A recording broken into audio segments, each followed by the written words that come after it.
Hello বন্ধুরা, আজ হচ্ছে মোচার চপ। তো বড়মশাইয়ের আবদারে হচ্ছে মোচার চপ, আর তার মধ্যে যদি সন্ধেবেলা একটু বৃষ্টি পড়ে তাহলে তো একদম জমে ক্ষীর। তো মোচার চপ গরম গরম তেলে একদম পুরো দোকানের স্টাইলে পিওর সর্ষের তেলে ভাজা, আর দেখতেই পাচ্ছ অসাধারণ মানে লাগছে দেখতে তেলেতে। আর এত সুন্দর হয়েছে আমরা দেখতে, অবিকল্প দোকানের মতোই হয়েছে, সব কিছু মিলেমিশে একাকার। তো মোচার চপ যে যে খাবে চলে এসো। আর যদি পুরো ফুল রেসিপি পেতে চাও তো কমেন্টে বলো। মোচা আলুর চপ বেসম মাখা, আর যে ভাজছে তাকে একবার দেখে নাও।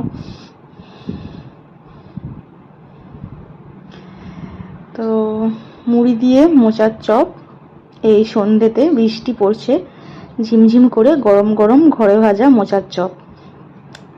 তো অনেকগুলোই হয়েছে, আজকে ভাবলাম যে আর ভাদুর মুড়ি রাত্রি কিছু খাবো না, মুড়ি চপ দিয়ে চলে যাবে। তো চলো খেয়ে নেওয়া যাক মোচার চপ। দেখো কত সুন্দর হয়েছে, মুচমুচে মুড়ি, সবাই মিলে মুড়ি খেয়ে নিলাম আজকে, মোচার চপ আর মুড়ি। চলো টাটা বন্ধুরা, গুড নাইট।